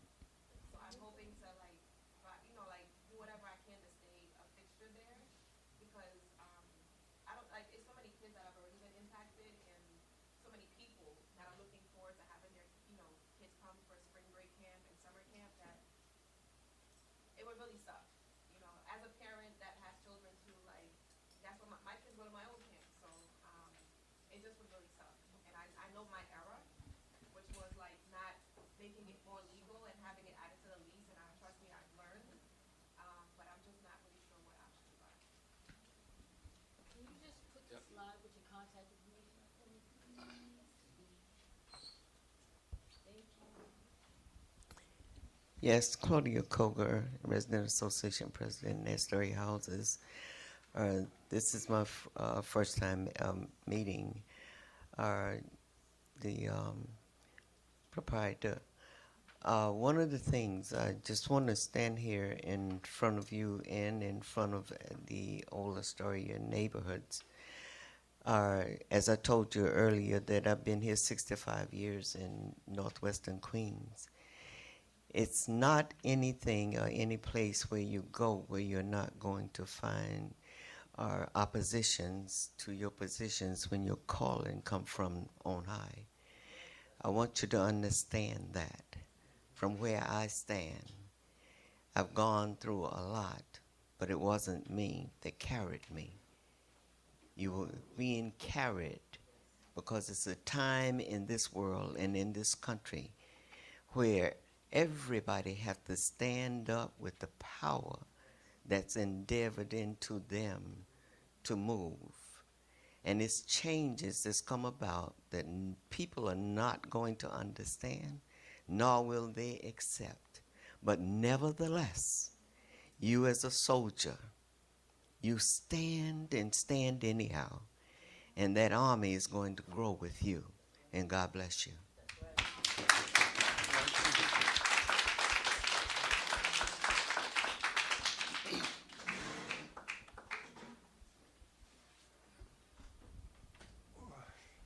Robert Harvey, I came to support Tamika. And for the last 3 or 4 months, 5 months, I've been looking at how her space was doing, and everything was going along so well. And you kind of have the feeling, hey, everything is okay. Until I read her statement yesterday on Facebook, and it sort of tripped me out. And I agree with the previous speaker, her words, and I found her words so helpful in my life because I'm an author, and for the last 3 months I was fighting my publisher, fighting Barnes & Noble, fighting Amazon, back again fighting the publisher, and then finally got rid of that publisher and I'm back to Amazon.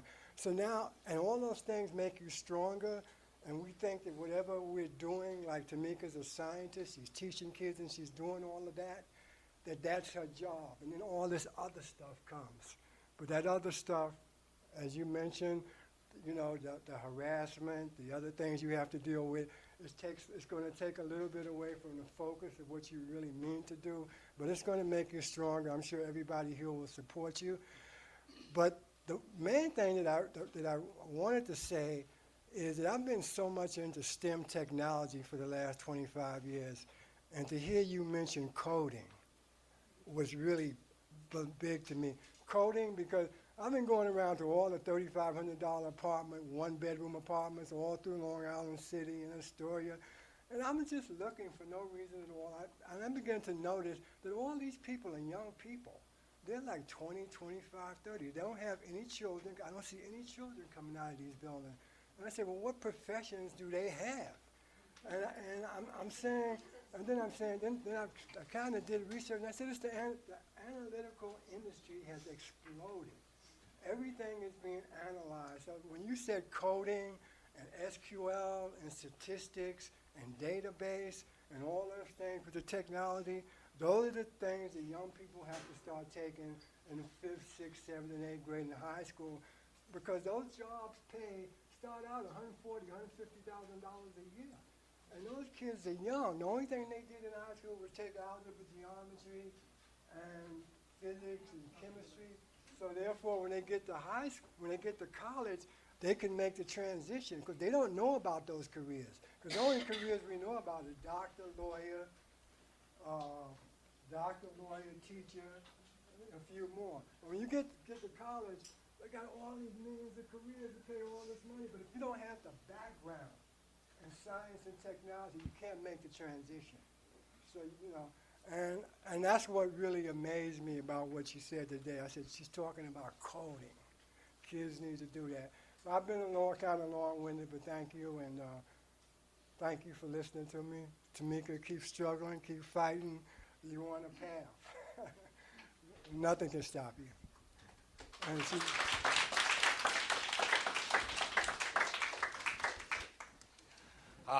well, this was a surprise for me too, but I'm glad you did come, that you didn't cancel, okay?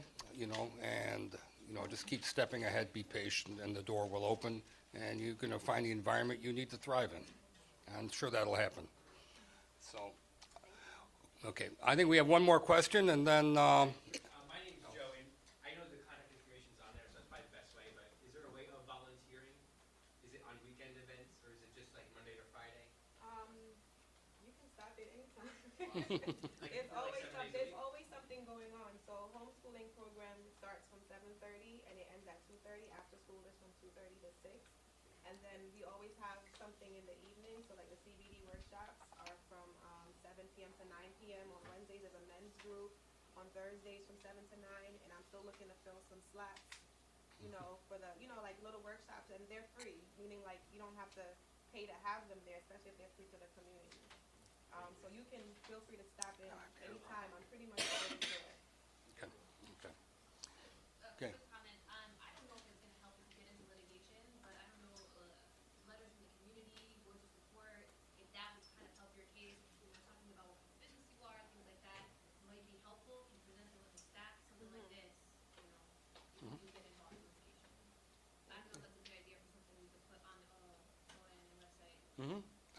we'll see what happens, okay?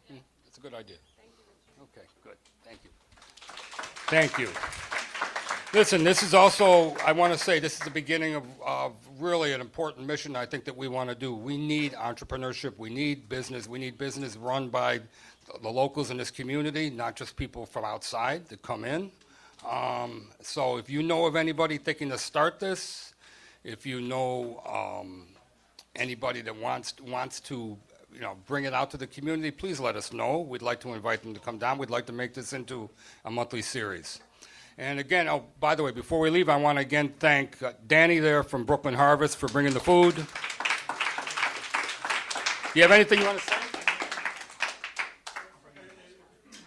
I've seen many of you at the store, and you haven't come down yet. We're located at 2nd Street, so by all means, stop down and see us, and feel free to give us some feedback. We continue to learn about the neighborhood, what's working, what's not working, what services and products you want to see in the store.